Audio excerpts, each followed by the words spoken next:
Hello students, आज का जो हमारा टॉपिक है टेक्सटाइल डिज़ाइनिंग का, उसमें है हिस्ट्री ऑफ टेक्सटाइल यानी वस्त्रों का इतिहास। तो आज का जो हमारा टॉपिक है वो है वस्त्रों का इतिहास कि कैसा रहा है वस्त्रों का इतिहास। आज ही नहीं, मानव का वस्त्रों से संपर्क प्राचीन काल से ही हो रहा है, यानी आज से नहीं बल्कि प्राचीन काल से ही वस्त्रों का हम यूज़ करते आए हैं। मानव सभ्यता और संस्कृति का इतिहास वस्त्र उत्पादन कला के उद्भव एवं प्रगति से स्वतः संबंध रहता आया है, यानी वस्त्रों का जो संबंध है वो प्राचीन काल से ही मनुष्य के लिए बहुत उपयोग में होता आया है। वस्त्र मानव सभ्यता एवं संस्कृति के सूचक हैं, यानी जो वस्त्र हैं वो मानव सभ्यता के साथ साथ संस्कृति के भी सूचक हैं। जिस प्रकार अलग अलग तरह के वस्त्र संस्कृति में अलग अलग संस्कृति में पहने जाते हैं।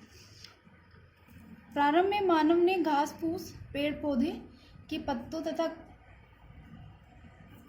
तथा छाल एवं मृत पशु की खाल आदि का प्रयोग अपने तन को ढकने के लिए करता आ रहा है, किंतु मानव इतने से कब संतुष्ट होने वाला था, इसलिए उसने अपनी तीव्र बुद्धि से वस्त्रों की उत्पत्ति के साधन एवं वस्त्रों को बुनकर तैयार करने की कला खोज निकाली। जैसे पक्षियों के घोंसले बनाने तथा लताओं व बेलों के आपस में गूंथकर देखने से जो रस्सियों व चटाई आदि का निर्माण उसने देखा, तो उससे उसने धीरे धीरे वस्त्रों का निर्माण शुरू किया। प्रारंभ में बनी हुई चटाई तथा बटी हुई रस्सियों से उसे अपनी बुनियादी आवश्यकताओं की पूर्ति करने में सफलता मिली, यानी स्टार्टिंग में उसने बेसिक सी अपनी जो आधारभूत आवश्यकताएं हैं उनको पूरा किया और उस सामग्री को लाने तथा ले जाने, शिकार को बांधने अथवा पकड़ने या फंसाने आदि अनेक कामों के लिए उसने तिनकों तथा नर्म टहनियों को गूंथकर डोरियां बनाई। उनसे निर्मित करने की प्रक्रिया ही वास्तव में वस्त्र निर्माण कला की प्रेरणा बनी। यानी जब पक्षियों को उसने देखा कि छोटी छोटी टहनियों को आपस में उसने घोंसला बनाते हुए देखा, या जो सॉफ्ट टहनियाँ होती हैं उनसे धीरे धीरे रस्सियाँ बनाई, इस तरह से उसने वस्त्र निर्माण का प्रारंभ किया। अति प्राचीन काल में जिन देशों की सभ्यता तथा संस्कृति विकसित थी वहाँ सुंदर वस्त्रों का निर्माण होने लगा था। मिस्र, यूनान तथा भारत सुंदर वस्त्रों के निर्माण के लिए अति प्रसिद्ध है। यानी जो हमारा भारत है या मिस्र है या यूनान है, ये सारे देश एक सुंदर वस्त्रों के लिए जाने जाते हैं। मध्यकालीन युग में भारत में राजाओं के सुंदर वस्त्रों का निर्माण होने लगा।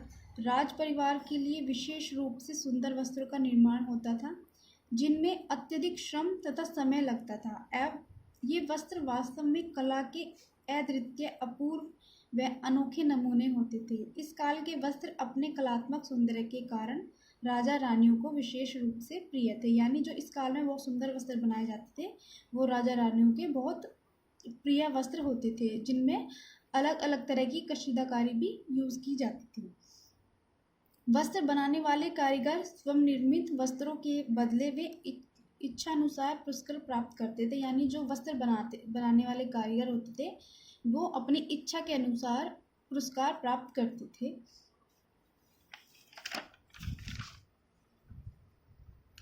अत्यधिक सूक्ष्मता तथा अपूर्व सौंदर्य के लिए इन वस्त्रों की प्रसिद्धि दूर दूर तक फैल जाती थी। यानी ये जो वस्त्र होते थे इनकी सुंदरता इतनी बारीकी से बनाई जाती थी और ये देखने में बहुत सुंदर होते थे कि इनकी जो चर्चा होती थी वो बहुत दूर दूर तक की जाती थी। विशेष प्रकार के वस्त्रों को बनाने के लिए भिन्न भिन्न परिवारों यानी अलग अलग परिवार के विशेषज्ञ समझे जाते थे।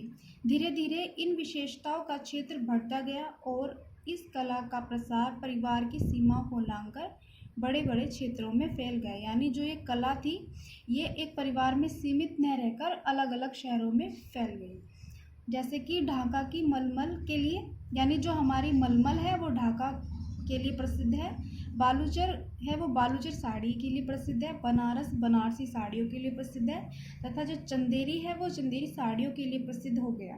इस प्रकार कई स्थानों के नाम पर वस्त्र विशेष के नामों के साथ जुड़ गए, यानी जो क्लोथ थे वो उस जगह के अकॉर्डिंग उनके नाम पड़ गए। तो ये थी जो हमारी टेक्सटाइल की हिस्ट्री।